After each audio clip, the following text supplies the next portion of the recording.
a ti, por el gran privilegio, Dios, que nos das de poder estar cerca de tu presencia, Señor. No hay otra cosa más maravillosa en nuestras vidas que estar cerca de ti. Por eso, Señor Jesús, es que te pedimos que en este momento tú te entrones en esta clase, nos dirijas, que podamos saber y entender qué es tu palabra, qué es tu voz, Señor, la que nos está dirigiendo, la que nos está hablando. Yo te pido, Señor Jesús, que este tiempo sea de provecho para nosotros y que podamos, Dios, quitarnos cualquier cosa que nos distraiga y que ahorita nos metamos de lleno contigo. Si hay problemas, cosas pendientes, temas extraordinarios, situaciones, Señor, necesarias, yo te pido, Señor, que ahorita le podamos poner una pausa y que nos podamos dedicar, Señor, de lleno a lo que tú has preparado para nosotros. Háblanos tú, mi Señor, en esta clase, en el nombre de Jesús. Amén y amén. Bien, en la clase anterior le mencionaba yo que una de las cosas que dice la Biblia, y lo leímos, es que Dios le mostró previamente a ser construido el tabernáculo, Dios se lo mostró a Moisés. Y le decía en diferentes partes de la Biblia, le dice, como te fue mostrado. Entonces, la semana pasada, voy a regresarme un poquito, veíamos que el tabernáculo pues tiene estas características, ¿no? Cada una de estas ubicaciones, cada uno de estos puntos de partida, pero que también el tabernáculo pues no era un lugar como cuadrado, sino era rectangular y que era una tienda básicamente instalada en el centro o pegada hacia el centro de un espacio que él era llamado el atrio. Y alrededor del atrio iba a haber cortinas, ¿no? Toda esa línea blanquecita que ustedes pueden ver acá son cortinas, pero eso lo vamos a ver después. Ahorita vamos a ver solamente la parte del tabernáculo. Y evaluamos o vimos que era de tablas de madera de acacia y que por fuera estaban, digamos que hechas de oro. Internamente pues era madera, pero por fuera eran trabajadas con oro, ¿no? Y uno de los datos importantes es la cobertura. Las cortinas siempre nos van a hacer referencia a la cobertura que iba a tener Dios, porque si bien los lados iban a estar construidos de madera en una forma rectangular con una entrada y una misma salida, recuerden que el tabernáculo tenía la misma entrada, funcionaba como salida, nada más había una entrada, solo una puerta para entrar y esa misma puerta era para salir. Entonces, la cobertura que iba a tener la tienda o el tabernáculo propiamente, iba a tener cuatro o tendría cuatro diferentes tipos de cortinas o cuatro diferentes tipos de telas. Ahí en Éxodo 26 podemos ver los cuatro tipos de telas que tenían estos o este lugar. La Biblia dice en Éxodo 26.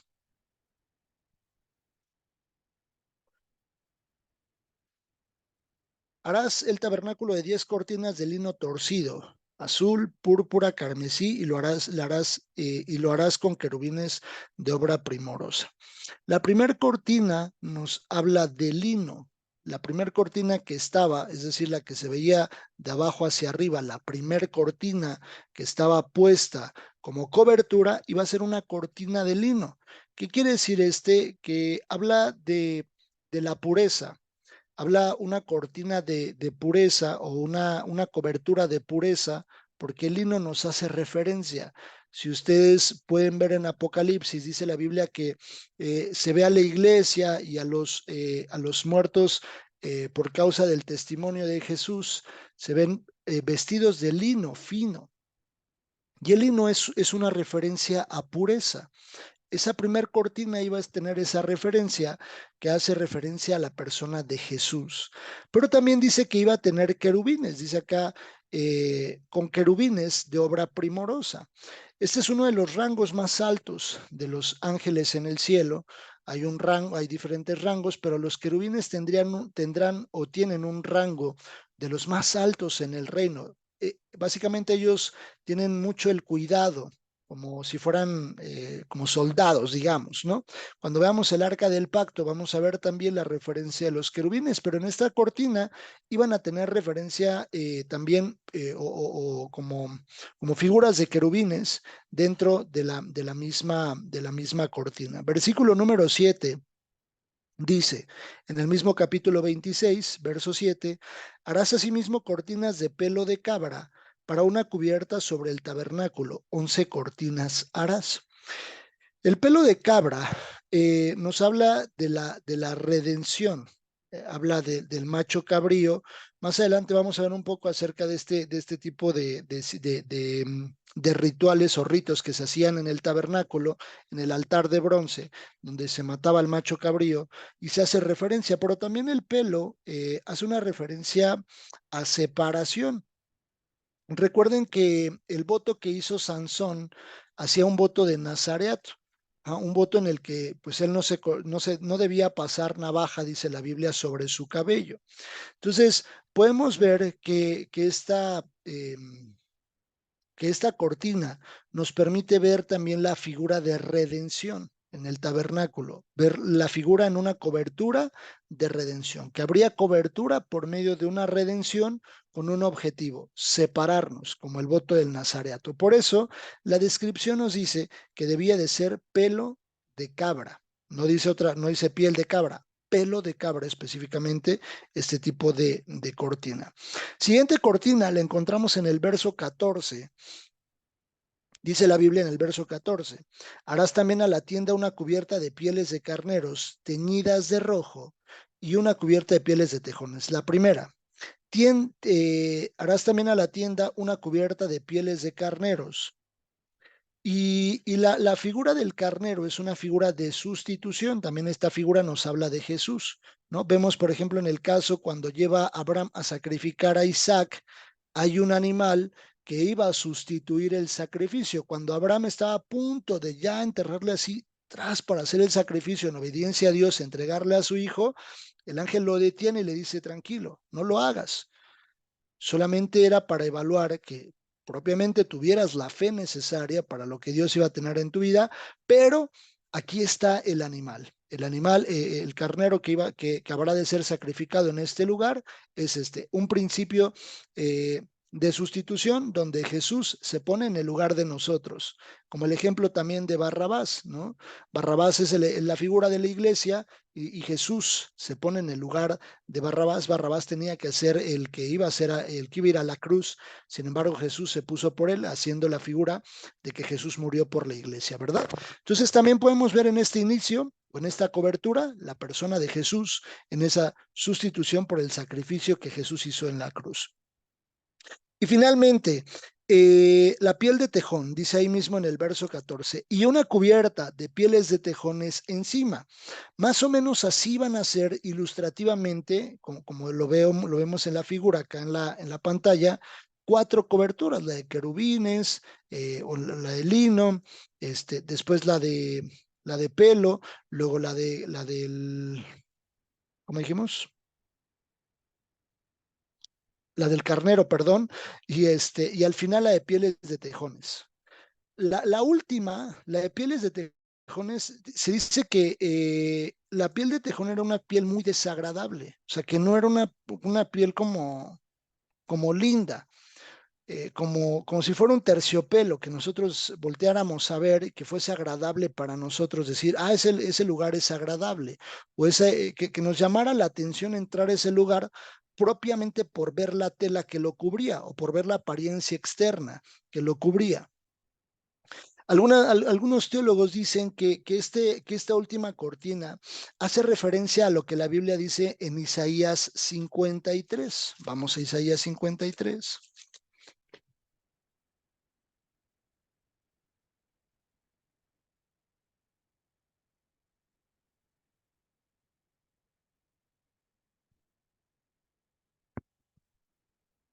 Hay una referencia en Isaías 53, donde aquí podemos, con esta tela de pieles de tejones, podemos ver dos cosas interesantes, que muchas veces el evangelio de manera inicial no es tan agradable para nosotros. A simple vista podemos decir, híjole, como que no me agrada cuando nosotros le compartimos a una persona acerca de Dios.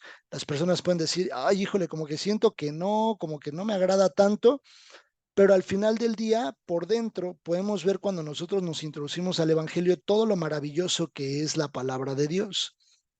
Y acá habla también, les decía que hacen referencia a a esta cobertura lo que dice en Isaías, por lo que describe Isaías acerca de la persona de Jesús.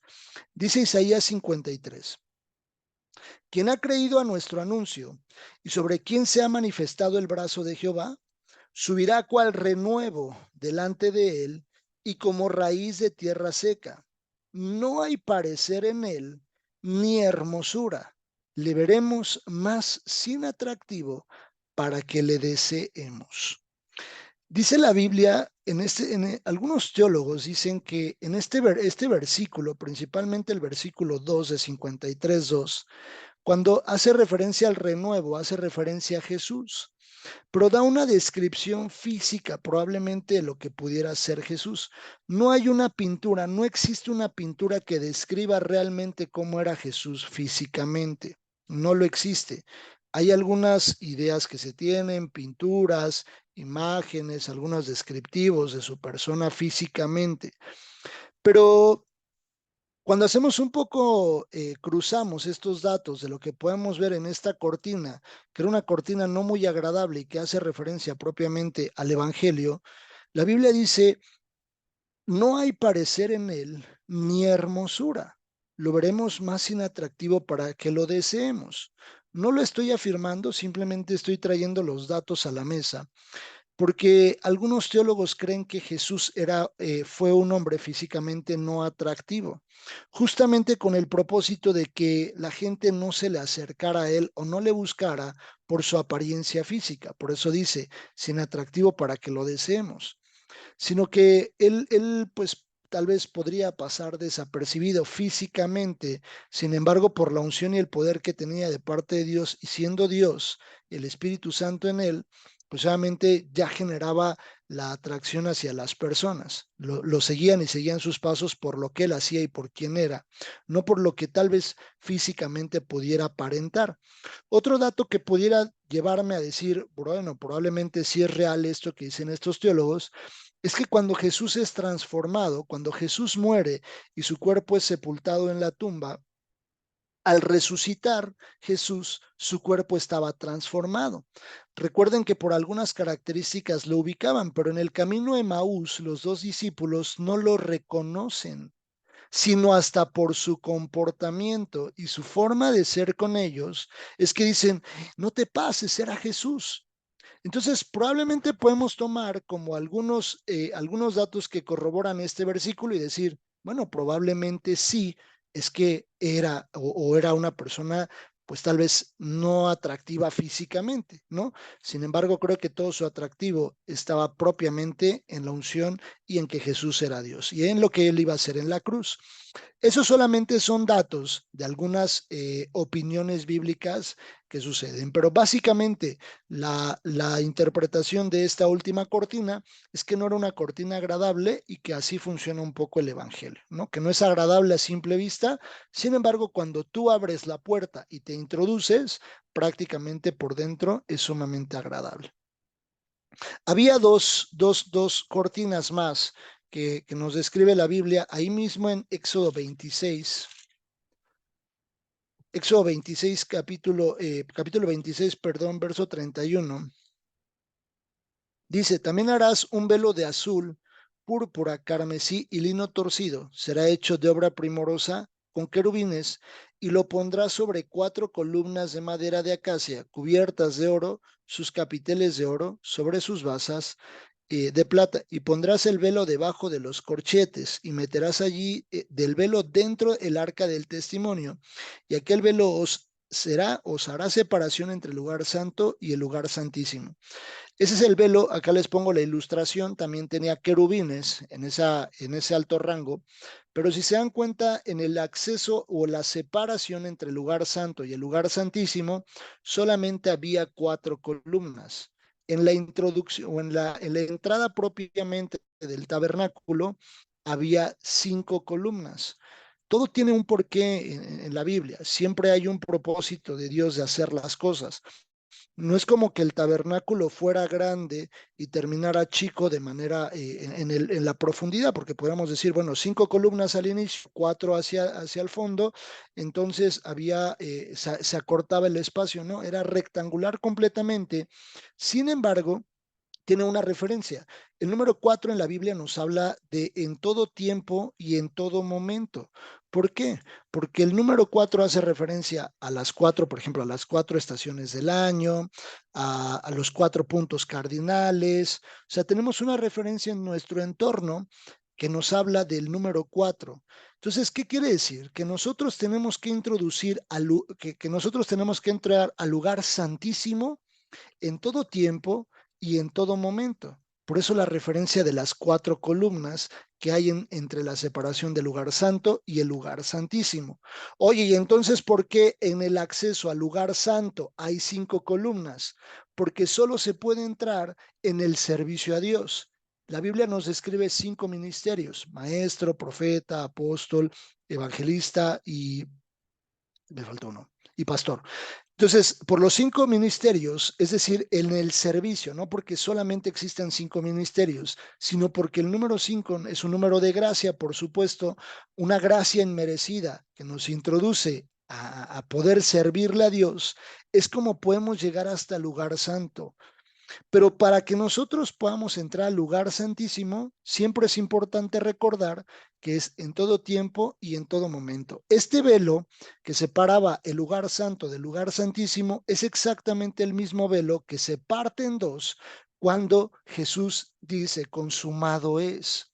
Entrega el Espíritu y es exactamente el mismo velo que antes separaba al hombre de poder tener acceso hasta el lugar santísimo y que al día de hoy tenemos toda la libertad por la obra redentora de Jesús en la cruz para poder ingresar hasta el lugar santísimo. Entonces, ese es el mismo velo que se parte de arriba hacia abajo, sabiendo que viene de Dios y nos permite introducirnos. La referencia dice en el versículo 31 que iba a ser de azul, púrpura, carmesí y lino torcido. Cuatro características interesantes. El color azul pues nos hace referencia a todo lo que tiene que ver con el cielo. El púrpura tiene que ver con toda la parte de reinado o un color que hace referencia al sacerdocio. El carmesí, que es un color rojizo, habla acerca de la redención de la obra que hizo Jesús en la cruz. Y finalmente, eh, el lino torcido, que nos habla de toda la santidad, ¿no? De la obra, de la obra que hace Jesús y que nos permite introducirnos en la santidad a Dios. Lino torcido, ¿vale? Entonces, el velo que estaba al fondo era este, con tres caídas, así como lo ven aquí, tres caídas del velo, porque había cuatro columnas y también ahí había querubines, ¿vale? En ese mismo velo. Hebreos 10, 19, 22. Nada más para referencia. Vamos a Hebreos 10.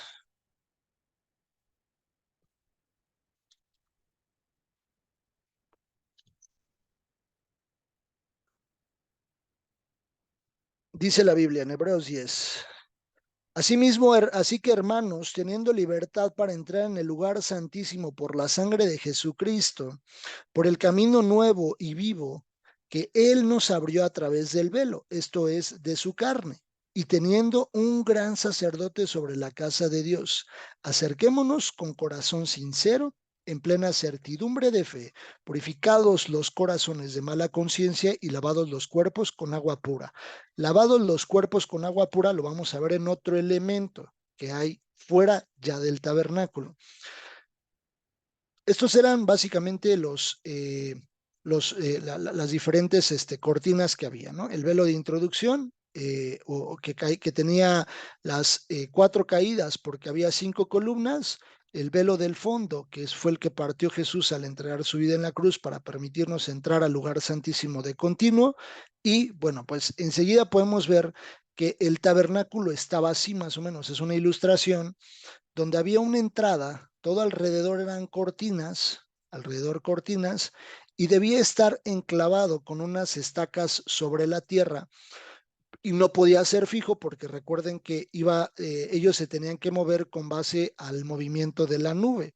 De acuerdo a cómo se movía la nube, la columna, ellos debían de moverse para poder seguir esa nube, y si ahorita se instalaban y a las 2 horas se movía, había que moverse completamente todos, ¿no? ¿Cómo se instalaban o cómo estaban distribuidos un poco algunas de las tribus. Estos eran los diferentes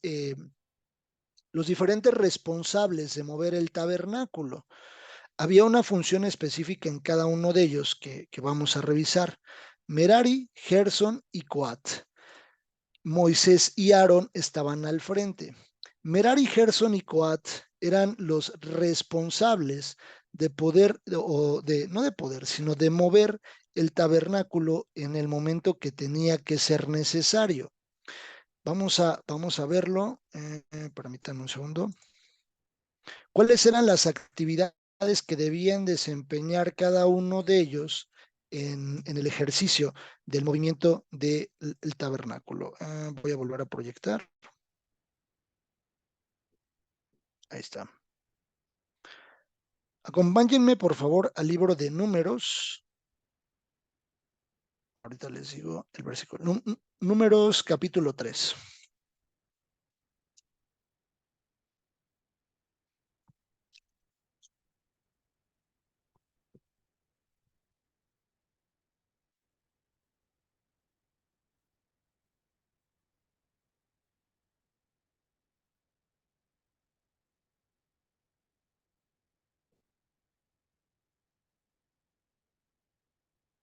Aquí están los deberes de los levitas. O sea, todas estas diferentes tribus, los de Merari, los gersonitas y los coatitas, Moisés y Aarón al frente, pero ellos eran los responsables de mover el tabernáculo, Merari, Gerson y Coat, cuando era necesario que se hiciera el movimiento. Y vamos a ver cuál era la responsabilidad de cada uno.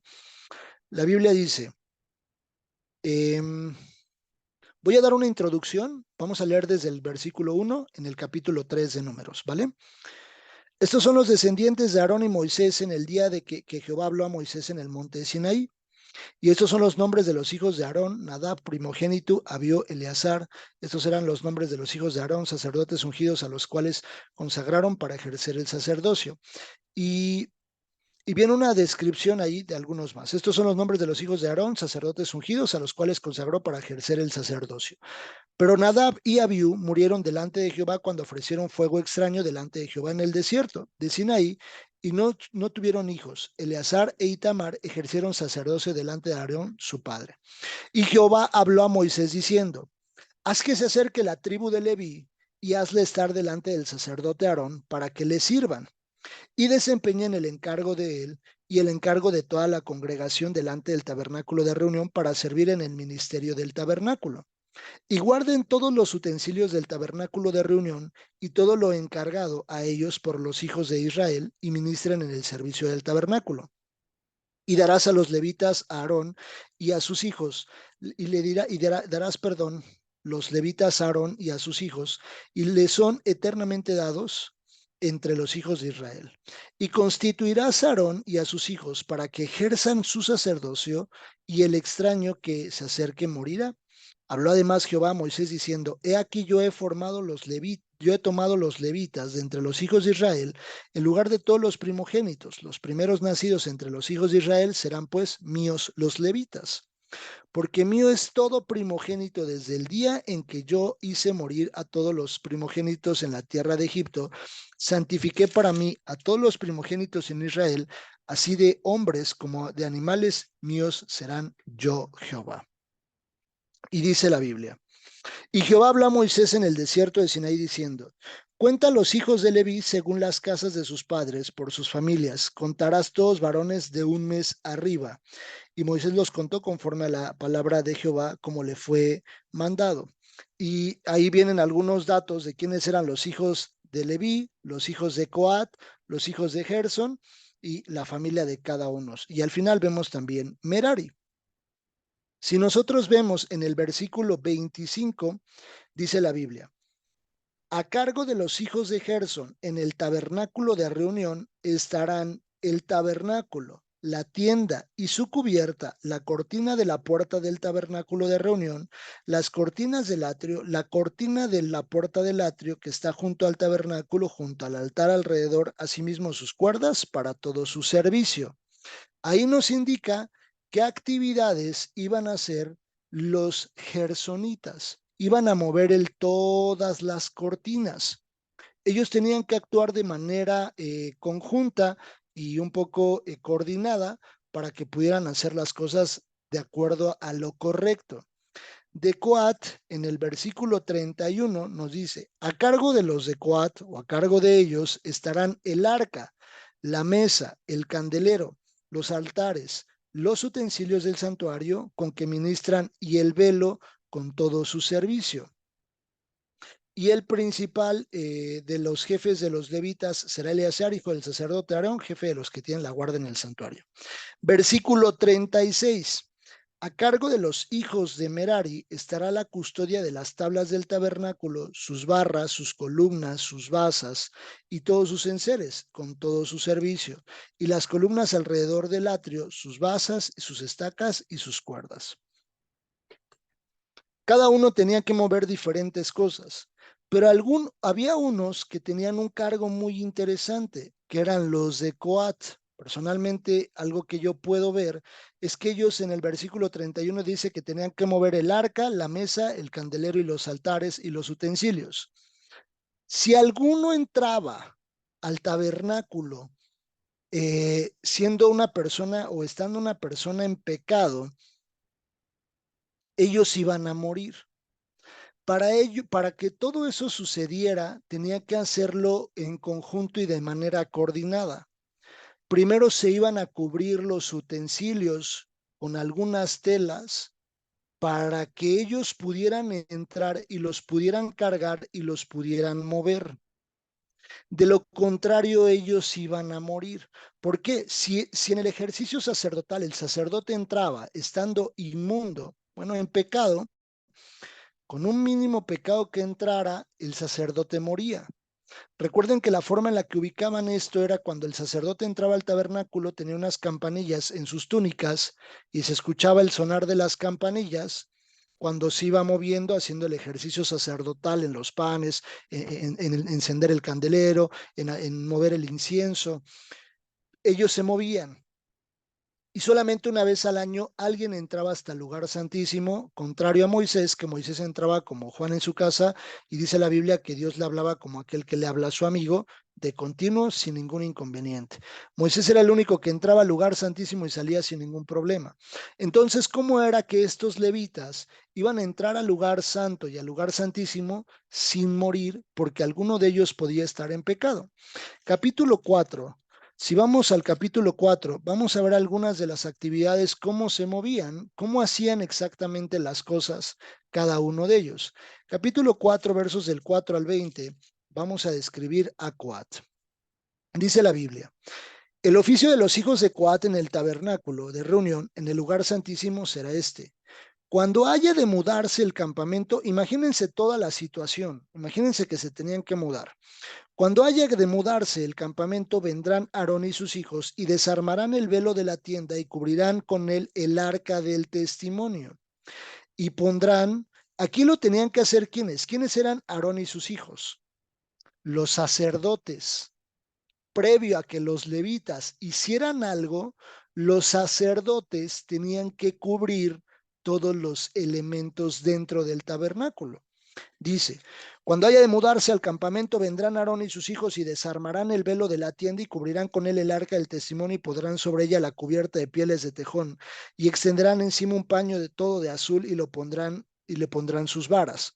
Sobre la mesa de la proposición extenderán un paño azul y pondrán sobre ella las escudillas, las cucharas, las copas y los tazones para libar, y el pan continuo estará sobre ella. Y extenderán sobre ella un paño carmesí, lo cubrirán en la cubierta de pieles de tejones y le pondrán sus varas. Tomarán un paño azul y cubrirán el candelero del alumbrado, sus lamparillas, sus despabiladeras, sus platillos y todos sus utensilios del aceite con que se sirve.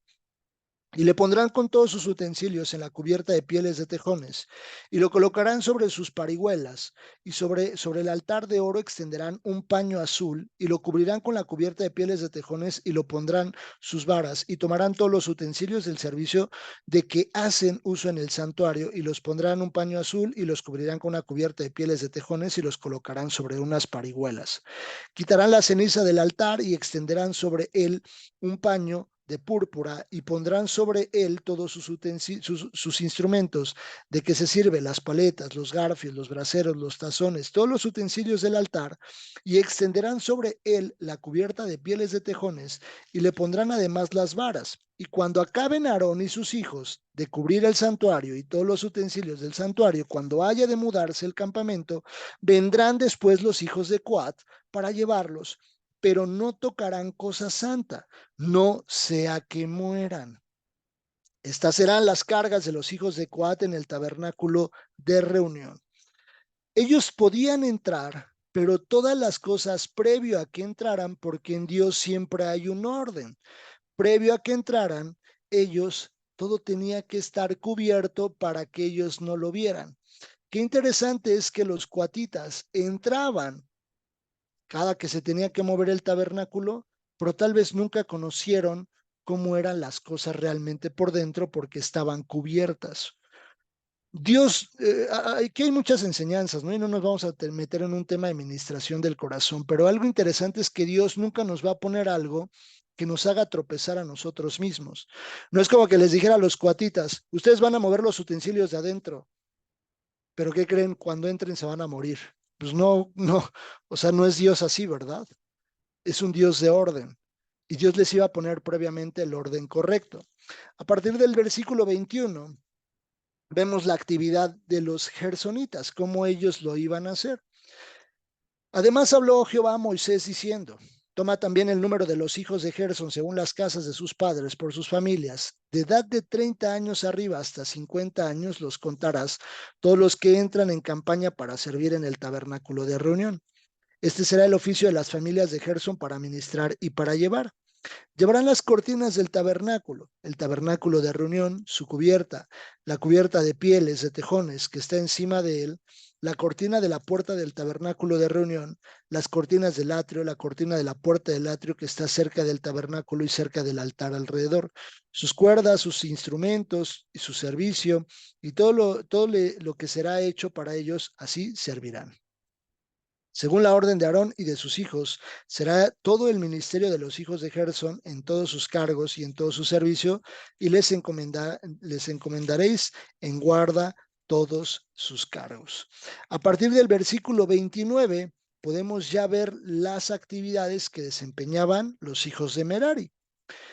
Contará a los hijos de Merari por sus familias según las casas de sus padres, desde de edad de 30 años arriba hasta los de 50 años, los contarás todos los que entrarán en compañía para servir en el tabernáculo de reunión. Este será el deber de su cargo para todo su servicio en el tabernáculo de reunión, las tablas del tabernáculo, sus barras, sus columnas y sus basas, las columnas del atrio alrededor y sus basas, sus estacas y sus cuerdas, todos sus instrumentos, todo su servicio consignarás por sus nombres, todos los utensilios que ellos tienen que transportar. Este será el servicio de las familias de los hijos de Merari para todo su ministerio en el tabernáculo de reunión, bajo la dirección de Itamar, hijo del sacerdote Aarón. Así es como debían mover el tabernáculo, cada uno de ellos, cuando la nube se moviera. Entonces, todos los elementos que estaban dentro y fuera del tabernáculo tenían que ser movidos. Y eran Merari, Gerson y Coat, los levitas, los hijos de Leví, que tenían que hacer todo este movimiento. Pero Moisés y Aarón, que eran, o a cargo de Aarón estaban los sacerdotes, tenían ellos que mover toda la parte, bueno, tenían que cubrir previamente todos los elementos dentro del tabernáculo. El arca del pacto, Éxodo 25. Vamos terminando y vamos a ver solo este más, Éxodo 25.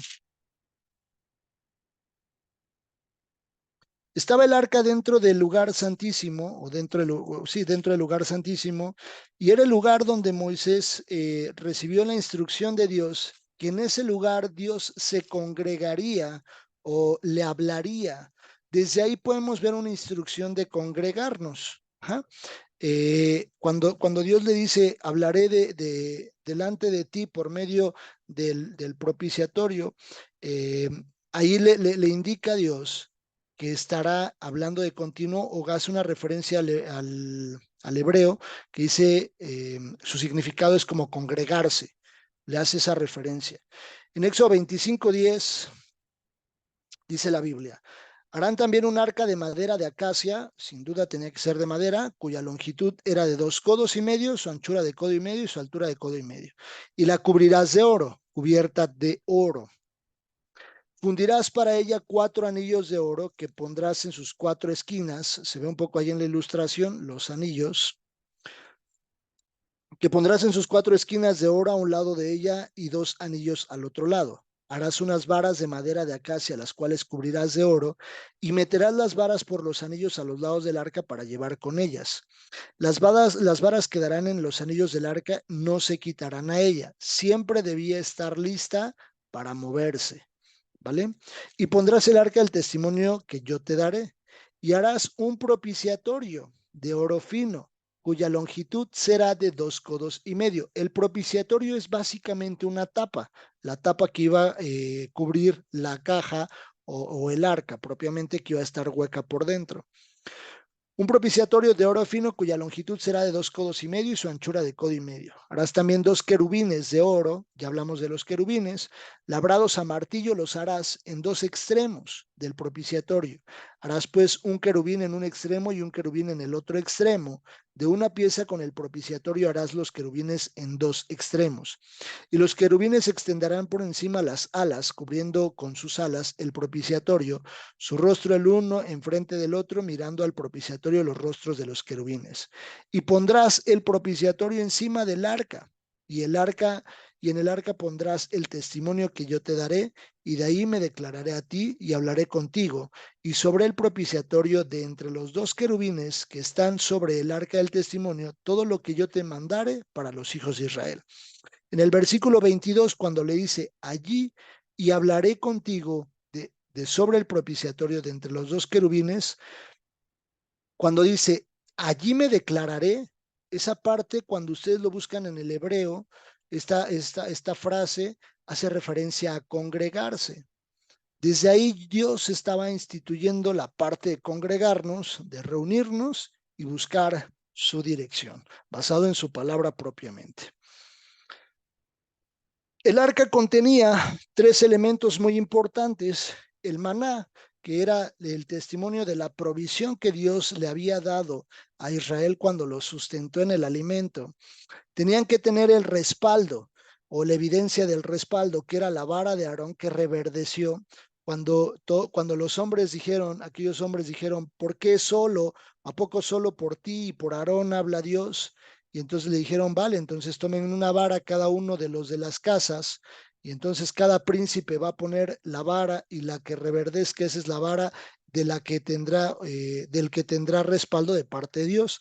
Y la única vara que reverdece es prácticamente la vara de Aarón. Y también las 2 tablas del pacto, las dos tablas que contenían la ley de Dios. Entonces había 3 elementos: la provisión, el respaldo y la ley de parte de Dios. Por supuesto, acá les pongo solamente el ejemplo. En Apocalipsis 2:17 dice la Biblia, al que venciere daré de comer el maná que está escondido. Hay una referencia en Apocalipsis que dice al que venciere. Ese maná, por supuesto, nos habla del respaldo, de la provisión de Dios, pero también hace referencia a Jesús, que Él es el pan de vida, el pan con el cual nunca más podríamos volver a tener hambre, ¿vale? La siguiente semana o la siguiente clase ya veremos un poco la mesa del pan de la proposición, veremos los siguientes elementos y seguiremos avanzando. Creo yo que una clase, 2 por mucho más, estaremos repasando los datos que restan o que están pendientes de parte del tabernáculo, ¿vale? ¿Hasta aquí alguna duda o algún comentario? ¿Todo claro? ¿Todo bien? ¿Las referencias correctas? ¿Ok? Perfecto. Bien, pues vamos a dar gracias a Dios. Por favor, acompáñenme a orar. Es importante que tengamos el conocimiento de estos datos, que sepamos muy bien cómo funcionaba, porque en base a lo que sucedía en el tabernáculo, hoy en día se mueve mucho la parte eclesiástica. La eclesiología, que ustedes ya la vieron, tiene muchas actividades que se realizan dentro de la iglesia, en la parte eclesiástica, pero todo tiene una base y tiene que tener una base en conocimiento pues propiamente doctrinal o bíblico, ¿vale? Entonces acompáñenme a darle gracias a Dios, por favor. Dios, te damos gracias, Señor, porque vemos en tu palabra que siempre hay un orden. Siempre hay un orden correcto en todo lo que tú haces, en todo lo que tú nos dejas. Te damos gracias, Señor Jesús, porque hay tantas enseñanzas, Dios. Podíamos detenernos en cada versículo y poder desmenuzar todo lo que tú nos has dejado, Señor. Por favor, te pido, Dios, que tengamos nuestros cimientos firmes en ti, Señor, que siempre llevemos en el corazón que antes no se podía entrar hasta el lugar santísimo, que el hecho de que alguien pudiera entrar, Señor, y sentir tu presencia era algo que sucedía solamente una vez al año con un hombre que se preparaba. Yo te doy gracias, Dios, y te damos gracias porque hoy lo podemos hacer de continuo, porque el velo fue partido, porque fue partido en dos, Señor, de arriba hacia abajo, y hoy nos permites tener acceso hasta tu presencia. Permítenos, Dios, sacarle todo el provecho, Señor, a esta gran oportunidad que tú nos das. Te damos gracias, Dios, te entregamos esta clase y te pedimos que tu palabra siempre esté sellada en nuestros corazones. En el nombre de nuestro Salvador Jesucristo. Amén y amén. Que Dios los guarde, que Dios los bendiga y que pasen un excelente fin de semana. Un fuerte abrazo a todos.